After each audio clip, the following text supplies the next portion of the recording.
In this video, we're going to talk about one of spring's most iconic and, let's be honest, beautiful trees, the dogwood. You've definitely seen them, right?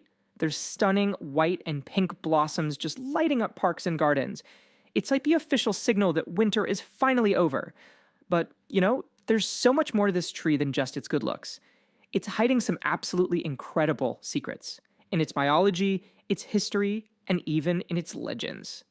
Okay, so let's start by digging into the anatomy of this icon. And we're going to begin with the biggest surprise of all, the part of the tree everyone thinks they know best, the flowers.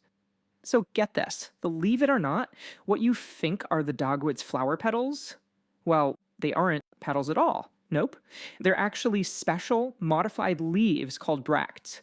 Their whole job is just to be big and showy, to attract all the bees and butterflies to the real flowers, those tiny little greenish yellow clusters right there in the center. It's a really brilliant bit of natural engineering when you think about it. Okay, so beyond that little floral trick, the dogwood is what we call a classic understory tree. It usually grows up to about 12 meters tall, and it creates this beautiful spreading canopy that can reach over 9 meters wide. You can also spot one by its really distinctive oval leaves. See those prominent curved veins? And on older trees, the bark develops this amazing rugged texture that honestly looks almost like cobblestone. So cool. And the dogwood's beauty? Oh, it is not just for spring. In the summer, its leaves are this lush dark green, but then in the fall, oh man, the tree puts on a whole second show. It just transforms into this blaze of fiery reds, oranges, and even deep purples. It is a truly, truly spectacular display. So maybe now you're captivated by its beauty and you're thinking, I want one of those in my garden. Well, let's get into what it actually takes to bring a dogwood home. Alright, if you want to plant a dogwood, you kind of have to think like a dogwood. See, out in the wild, they're understory trees. That just means they grow really happily under the canopy of larger forests. So what does that tell us? Well, it means they love partial sun, getting that nice, gentle morning light, but staying shaded from the really harsh afternoon heat. They also thrive in moist, well-drained soil that's just a little bit acidic and super rich with organic matter. Just set a natural forest for.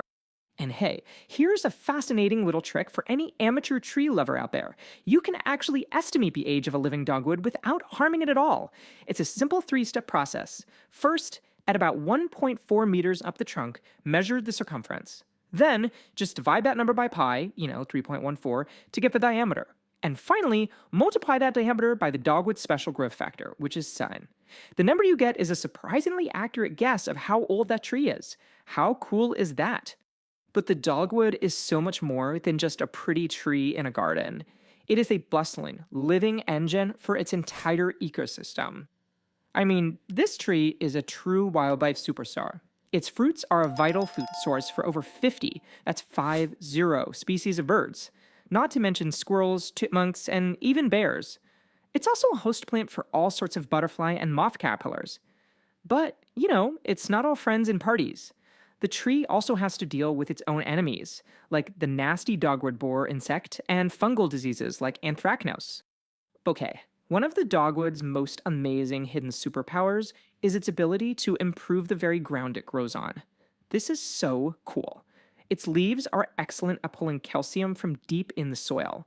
So when they fall and decompose, they create this calcium-rich layer right on the forest floor. And that is basically a feast for creatures like snails that need all that calcium to build their shells. The tree is literally feeding the ground that feeds it. And the dogwood's importance isn't just etymological. It also holds this really deep and symbolic place in human culture and legends. There is a really famous Christian legend that tells a story about the dogwood. It says that the tree was once large and strong, and its wood was actually used to make the cross for the crucifixion. The legend goes that the tree was so sorrowful that it was transformed, to never grow large enough for that terrible purpose again.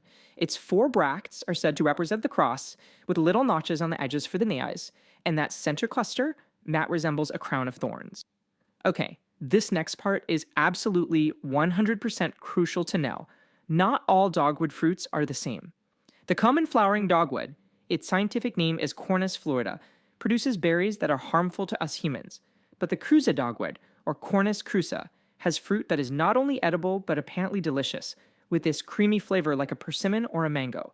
So how do you tell the difference? The key thing to remember is this.